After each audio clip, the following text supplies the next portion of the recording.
So what is up, guys? Nick here, helping you to master your technology. Galaxy S23 Ultra versus Google Pixel 7 Pro speed test. Let's see which one comes out on top here.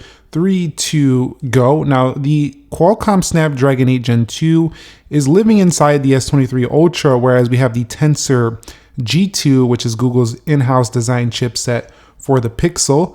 And you'll find Android 13 on both devices, with the Pixel having the more stock version.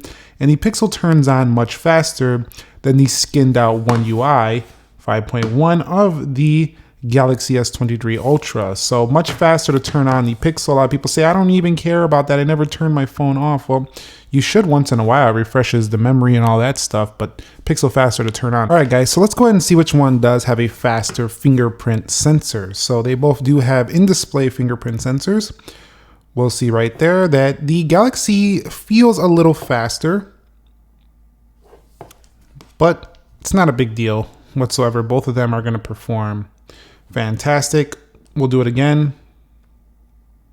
Yeah, I think the Galaxy is a hair quicker than the Pixel when it comes to that fingerprint, but they're both good, and the Pixel has improved over the 6 Pro, which wasn't the best in this area. So definitely both very quick, both very good. I think the Pixel, can you do the Pixel? Yeah, you could do it even with the always on display. So yeah, both very good in this area. And the Galaxy does have the ability to face unlock, but it's not going to be super, secure or anything like that. Now, talking about the actual, just kind of scrolling through the home screen's general user interface, how do they feel in speed?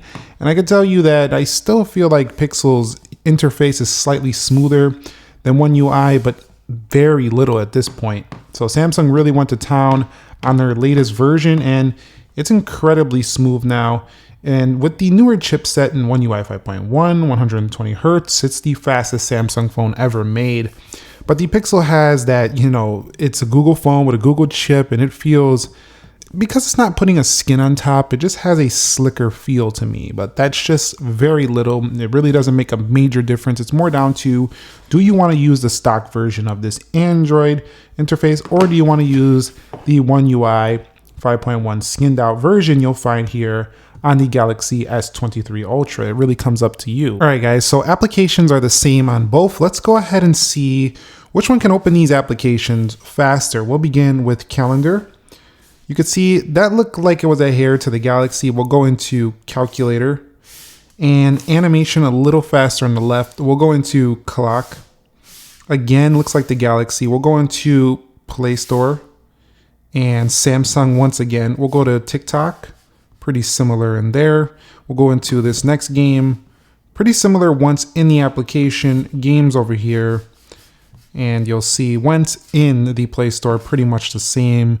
Gestures look about even. Let's go into Instagram, and you'll find the Samsung with the win there. We'll go here to the home page.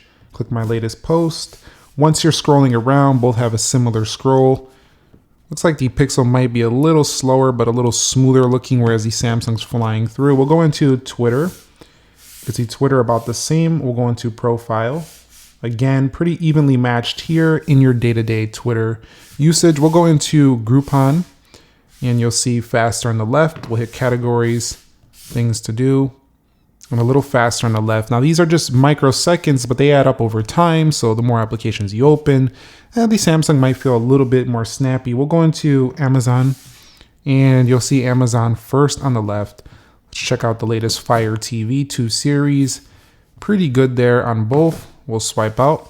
We'll go to Best Buy, and you'll see this is going to go to the Pixel. We'll go into Products, about computers and tablets, and how about gaming desktops? And you'll see first on the left. So you could see both of them loading that up at about a similar time. Pixel might have had that a little bit. And overall, just very good. We'll go into eBay. You'll see eBay first on the left. So I'm finding that the Samsung does really well now with its gestures, its animations. It looks so good compared to before. We'll go into Starbucks. Doesn't really heat up at all. A little bit faster on the left. And the applications are opening faster, and the whole operating system is about as smooth as stock now. So at this point, that's the Samsung. At this point, it's kind of like, do you guys want to use vanilla Android, or do you want to use, more features that come with Samsung. Some people think they're useless features that are just there to convince you to buy it, but not always the case. Sometimes those features are useful. It's kind of like if you don't have them, then you want them, you don't have them. But if you have them and you don't need them, but when you do need them, you use them, then it's a really good option. We'll go over here to Asphalt 9 and see which one can open this up first. Personally, I think it's going to go to the Samsung, but Pixel could shut me up today. About the same, actually. So not a big difference here. But the actual chipset and stuff in real, benchmarks should win on the Samsung. We'll go into Subway Surf and we'll see how this one goes. Looks like we're having a win to... That was, I think, the Samsung, but we still got a pop-up over here. Let's claim that. And overall, just not bad on either. We'll go into Temple Run 2 and you'll see, looks like we're going to get a win here. Yes, the Samsung with the win. The Samsung's faster. I just got to say, it just feels faster. Not that the Tensor G2 is bad. It's really good. But the Samsung is just faster. You're seeing it here in this video. We'll go into 3D Mark. And it costs more, but I wouldn't say it justifies its cost just in speed. It's not that much, but it's definitely faster. As you've seen in our application tests, Samsung wins it out here just on, opening applications day to day. When in application, it's still a little bit quicker on the Samsung, but not by a whole bunch. All right, so let's go ahead and take a look at the RAM management, just kind of see how it holds applications. Do we get any stutters, delays, anything like that? I don't think you'll see it on either phone. Both of them are rocking plenty of RAM. Let's get up out of here. We'll go into Dead Trigger and we'll go into Starbucks and we'll go into eBay here on both. We'll go into Best Buy and no reload so far. Nothing weird happening. No weird animation, stutters, nothing like that. Top of the line performance here on both phones. Really nice. So yeah, while the Pixel is like microseconds behind, in reality, you're not going to see a big difference. I will say the Pixel does get a little bit warmer, whereas the Samsung does a little bit better with cooling, is what I've noticed, especially over the S22 Ultra. But the Pixel does get a little bit warmer under heavier, performance usage. All right, let's go ahead and do a quick browser test here. See if we get any difference when opening up some websites. We'll go into Samsung.com here first, and you can see they're both in Chrome. Samsung finished that one first, followed slightly behind by the Pixel. Now, when zooming in, this is also very good on both phones. Scrolling in applications like Chrome is going to be fine. You can also use a Samsung internet browser on both phones. You can download it for the Pixel or it just comes stock. All right, so let's go to the Google Store. We'll hit go here and we'll go to the Google Store here. That was faster on the Pixel. So both of them not going to let you down in internet performance.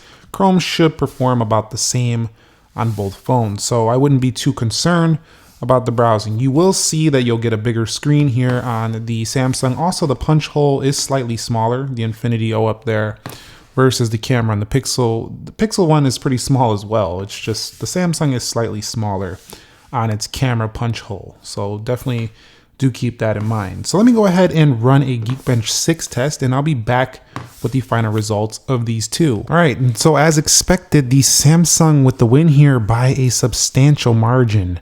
1930 on the single core and 2885 on the multi-core for the Pixel. 5027 on the Samsung, so not even close there. So you are definitely getting more for your money. You are paying more for your phone here if you want to go get the Galaxy, but you're getting more cameras, you're getting faster, you're getting a better performing chipset overall. So do keep in mind that you kind of do get what you pay for here. We could run the wildlife as well, but it's probably not necessary because both the Samsung's going to win that one as well, just based on the chipset. So at the end of the day, which one is faster? Clearly the Samsung. You probably already expected that, but you wanted to see by how much. I wouldn't say it's a substantial margin. In benchmarks it is. In reality, the Pixel still feels a little smoother, but not as fast as the Samsung. So do expect better speed if you buy the Samsung, but expect potentially faster updates to your Pixel and potentially a more simple, clean experience and a more Googleified experience, Googleified experience if you are into the Google ecosystem and stuff like that. So anyway, that's it for me on the S23 Ultra versus Pixel 7 Pro speed test. Thumbs up if you enjoyed it. Subscribe if you haven't already. I'll catch you all in the next episode. Nick here. Be sure to be well, and peace.